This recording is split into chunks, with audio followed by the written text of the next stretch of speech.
What are the steps in that process, like breaking it down, particularly as you sell to restaurants? Sure. For marketing to restaurants, my wife does primarily most of that.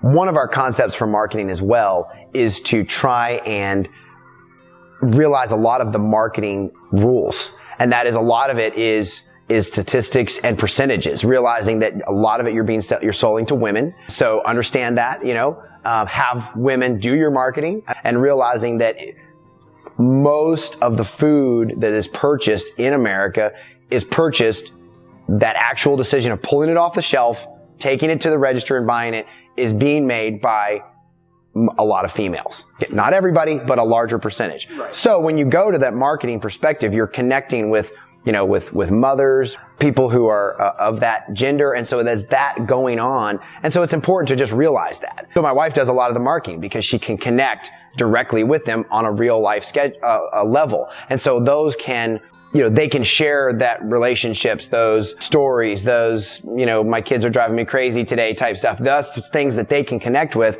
And that boils down to that relationship, as you talked about earlier. And that's exactly the case. When we talk about marketing to chefs, very, very different. Higher paced, mostly male, and very, very competitive marketplace from restaurant to restaurant perspective. Now, it's getting more and more competitive. Even I used to be able to go into a restaurant 10 years ago. I would be the only pastured poultry producer in the geographical area. That's very, very different now. And that applies to the other livestock industries as well. Beef, pork, lamb, all those other things. Which is a good thing, because it means we're becoming an actual, legitimate part of the food chain, and that's good. But it does mean that it's becoming more competitive to get an account, because there's a lot of other folks out there trying to get them as well. A lot of it's same thing. We want chefs to come out and see the product. We want them to see that it's not just a label and that it's a real life animal being raised. We want them to come out to... Our basic thing is, when we try to make a contact with a chef, it's only to get them to take a sample pack. Okay. And our sample pack is large. It's like $150 value of product. Chicken, beef, pork, the whole gamut of product. Give it to them, free gift, here, enjoy it. Now, most people are usually predisposed to like something that they're given for free, so that's a good marketing plan. And we're typically not interested in trying something out of our norm. We don't go down the toothpaste aisle and just say, I've been Crest forever and now suddenly I'm going to try Arm & Hammer. Okay, unless you're given a sample somehow. So samples work. And we go by the concept of that you can never, one of these concepts that's out there is you can never outgive your customer. And we found that to be 100% true. In other words, if you give, and there's not a percentage connected to it, but the fact is, if you give away product, it comes back multiple fold. Every time. I wouldn't say 10 to 1 or 100 to 1. I'm not going to throw a number on it. But the fact of the matter is that the more you give, the more people are interested, and the more they say, man, this place is great. These people are wonderful, et cetera. And so our goal is to give away a very large, impressive sample pack for them to play with. And then we follow up with that. So our contact is typically any way you can get a contact with the actual kitchen staff or chef. Preferably, if you can go with a meeting and do a meet and greet, that's great.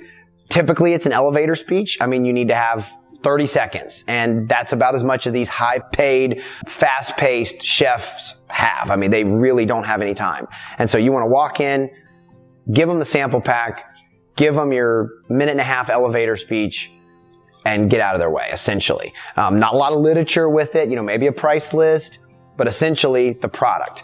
Then you can follow up a week later with, how did you like the product? What did you like about the product? What did you not like? Is there a packaging issue? Is there a sizing issue?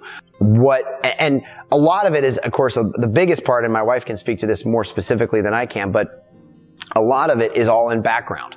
Before you go to a restaurant, you need to know what is on their menu, where the chef has come from, where they've been educated, what are their entree prices? Are we even in the same ballpark when you're talking your ribeye steaks and their ribeye steak entree, or their chicken breast entree and your chicken breast price? Are you even in the same league? Okay.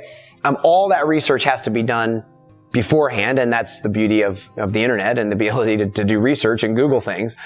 But that way, when you go in, you're not taking them samples of ribs, pork ribs, when they're a steakhouse. You want to guide it to their specific needs. And you're not also going in with, $25 filet mignon when their filet price of an entree is $12. Okay. And so those are all things that you don't want to waste your time. You don't want to waste their time. You don't want to waste your product. You don't want to waste your sample. But all of that is done by research ahead of time. Okay. And then afterwards, you have the opportunity to follow up. Because if they need, say, pork bellies, okay, you can take them a pork belly and then you can follow up. Did you like the pork belly? Was it trimmed the way you liked? Was it the right size? And they say, well, no, you brought me a 6-pound belly. I usually like an 8-pound belly. Okay, cool. I just grabbed one off the shelf. I can get you 8 pounds. Those are the things that you can tweak, but all of it is an attempt to get that sample in the door. So that's our chef goal. And then from there, we do weekly contacts with them, and it's their preferred. Some of them like to text, some of them like email, some of them like a phone call, whatever. Some of them like standing orders. Of course, those are the best. But, and then it's a weekly contact to update their order, find out what they want, try to upsell something, try to add something to their portfolio that they're not carrying now. Typically not a hard sell though. Once they get in the routine, 20 chickens a week, 5 bacon sides, that kind of thing. It's pretty straightforward. Again, their time is very important, so you want to keep it pretty brief. And then the deliveries for us, we deliver on Thursdays so that they have it ready to prep for the weekend. And then anything that they get fresh on Thursday has a week shelf life. So whether it's fresh pork, fresh chicken, whatever, it's processed in such a way and brought to them in a way that they can then keep it for the entire week. Some people like frozen, and then you can do frozen, it doesn't matter. But if they want a fresh product, we deliver it in a way that they can have it for the entire week. And then we try to cross-pollinate, i.e., if we're going to a location and it's kind of out of the way, we ask them to give us people that might be also potential customers. We ask other chefs for hit lists, and they're a lot of times very receptive to that. Because the fact is, if a community or an area becomes a hotbed of restaurants, right, then that creates a better buzz for them. And so it's spin-offs. And then we also like to cross-pollinate in the fact that we can use our social media to direct our current customers to these restaurants that are using our product. And so we can give them shout outs for, hey, this restaurant is using our pork belly this week. Go support them, that kind of thing, and help support them. And that's all the beauty of the free advertising of social media. You just have to do it.